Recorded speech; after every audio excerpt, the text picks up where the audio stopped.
Hey everybody. When I was a kid, I went to parochial schools for a few years.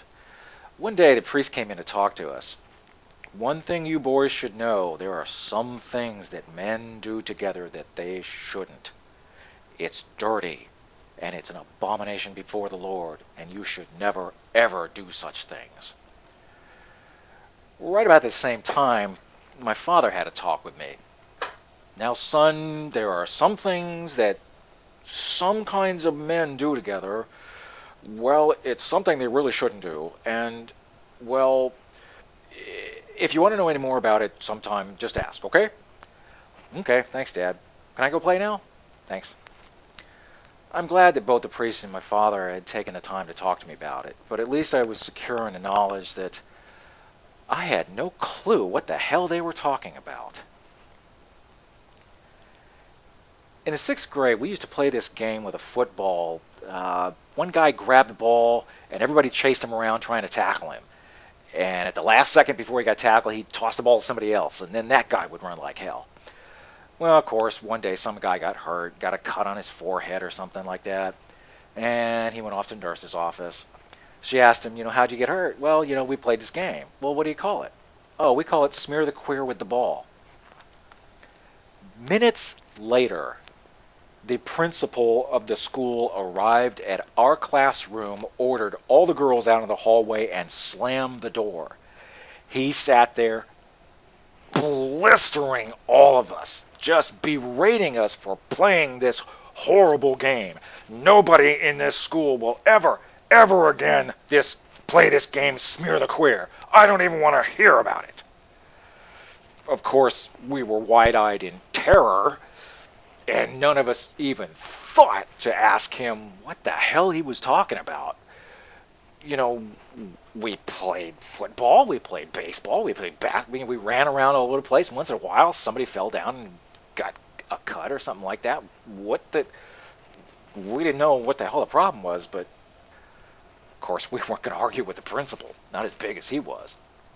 That night I went home and talked to my mom about this, and I said, I was really kind of confused at what the principal was so mad about. And when I told her what we called the game, she said, in hushed tones, honey, that's a word you should never use.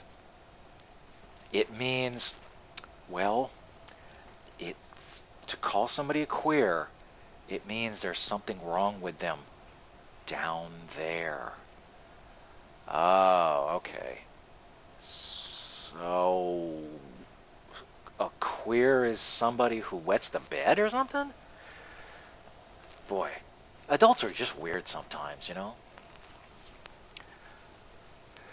Years later, I remember seeing on TV these, demonstrations and marches and things like that, stuff for, of course, late 60s, the civil rights movement and women's rights and burning bras and stuff like that and gay rights and... Huh? Gay rights? People were marching about being happy? Oh well. Eventually, sometime in my early teens, I did eventually hear about what homosexuality was and what it meant. And like any normal teenage boy, my reaction was, ew. But it didn't apply to me or anybody I knew, so no big deal.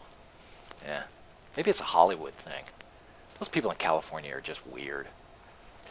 Eventually, as I got a little bit older, I saw some TV news programs about gay pride, about people coming out of the closet, stuff like that. Of course, it still surprised me a little bit because it was foreign to me, but I mean, hell, it's not like they were hurting anybody. But at the same time, I had to admire some of the people who came out and admitted their homosexuality in public. And, I came to realize how tough that it was for anybody to go through something like that. I saw other shows about homosexuality and learned that it was something that just happened to some people, that nobody in their right mind would consciously choose such a thing. The way I reconciled it in my own mind was, if somebody is born without a hand, we don't despise them. If somebody's born deaf or they're born blind, we don't hate them. What the hell's the big deal? So why hate somebody just because they happen to be more gay? What the hell was the big damn deal? I got a call from my brother to come down and have dinner with him one night. I found out the day before that he and my sister-in-law were breaking up. It was a real shock to the family because, I mean, they seemed like they were perfect together. All I knew was I had this cryptic email from my brother saying that if it was anybody's fault, it was his. So I met him for dinner that night, and he told me that he'd had some feelings as a teenager that had caused him a great deal of confusion and a great deal of pain, and that he'd suppressed these feelings for most of his life.